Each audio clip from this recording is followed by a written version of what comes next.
अंतर्राष्ट्रीय संगठनों में अध्यक्ष पद में बदलाव हुआ करते हैं। ये एक सहज और स्वाभाविक प्रक्रिया होती है जो उनके नियमों और व्यवस्थाओं के अनुरूप संचालित होती है। आज भारत G20 का अध्यक्ष है। पहले अन्य देश भी अध्यक्ष हुए हैं जो इसके सदस्य देश हैं, लेकिन ये पहला अवसर है कि G20 को में एक नया अध्याय जोड़ने का काम प्रधानमंत्री नरेंद्र मोदी ने किया है। ये पहला अवसर है जब भारत की सूक्त वाक्य वसुधैव कुटुंबकम को किसी वैश्विक संगठन ने अपना ध्येय वाक्य बनाया है, और आज पूरे दुनिया में वसुधैव कुटुंबकम की चर्चा हो रही है क्योंकि G20 बहुत प्रभावशाली संगठन है।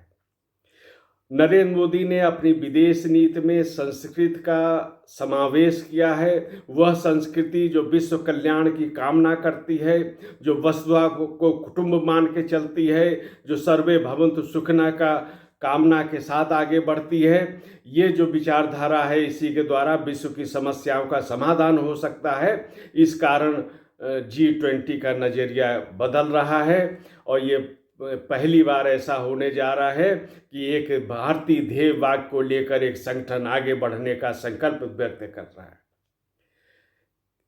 भारत के में पिछले 9 वर्षों में हम देखते हैं तो जिस प्रकार नरेंद्र मोदी ने इस संस्कृति का समावेश अपने विदेश नीति में किया है, उसी का परिणाम है कि आज दुनिया अंतर्राष्ट्रीय योग दिवस मना रही है। योग के प्रति जागरूकता बढ़ी है। पृथ्वी सूक्ति में पर्यावरण का संदेश दुनिया को दिया जा रहा है। भारत के आयुर्वेद और भारत की जीवन शैली और श्री अन्न के प्रति लोगों की जागरूकता बढ़ रही है, दुनिया में लोकप्रियता बढ़ रही है, और ये सारी बातें G20 के अंतर्गत भी प्रतिध्वनित हो रही हैं, और संयुक्त राष्ट्र संघ के माध्यम से भी यात्रा आगे बढ़ रही है। लखनऊ विश्वविद्यालय में राजनीति शास्त्र विभाग में V.S. राम मेमोरियल लेक्चर का आयोजन किया गया। इसका संदर्भ भी यही था, विषय भी यही था, G20 की अध्यक्षता और विश्व व्यवस्था। इसमें तमिलनाडु के राज्यपाल R.N. रवि ने मुख्य व्याख्यान दिया।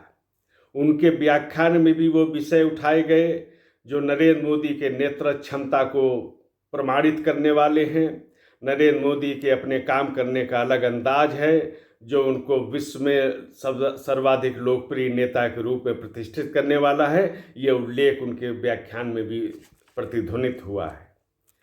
उन्होंने कहा कि भारत में विश्व का नेतृत्व करने की क्षमता है, और इस कार्य के लिए नरेंद्र मोदी के नेतृत्व में भारत अपने को तैयार कर रहा है। भारतीय दृष्टि से वैश्विक समस्याओं का समाधान किया जा सकता है। आज दुनिया इस बात को स्वीकार कर रही है।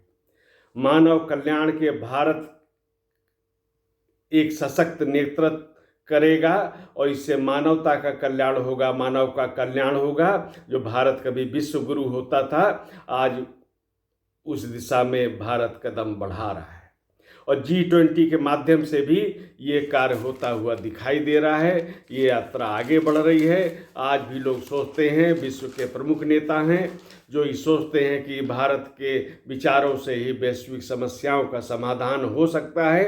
अन्य कोई मार्ग उनको भी समझ में नहीं आ रहा है। वो भी अपनी समस्याओं में उलझे हुए हैं। उनसे बाहर निकलने का कोई रास्ता उनकी सभ्यता चिंतन में दिखाई नहीं दे रहा है।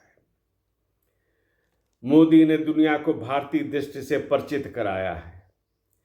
G20 का प्रतीक चिन्ह देख ले, उस चिन्ह को देखकर भारत के प्रति स्वाभिमान रखने वाले प्रत्येक व्यक्ति को गर्व की अनुभूति होनी चाहिए। प्रतीक चिन्ह में 7 पंखुड़ियों का कमल है। कमल समृद्धि का प्रतीक है, और उसमें पूरी दुनिया को दिखाया गया है। वसुधैव कुटुंबकम लिखा हुआ है।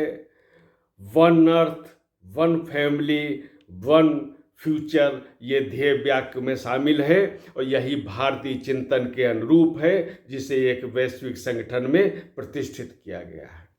एक बड़ा संगठन है, दुनिया में इसका बहुत ज़्यादा महत्व है और भारत इस दिशा में उसको एक नया नेतृत्व देने का काम कर रहा है।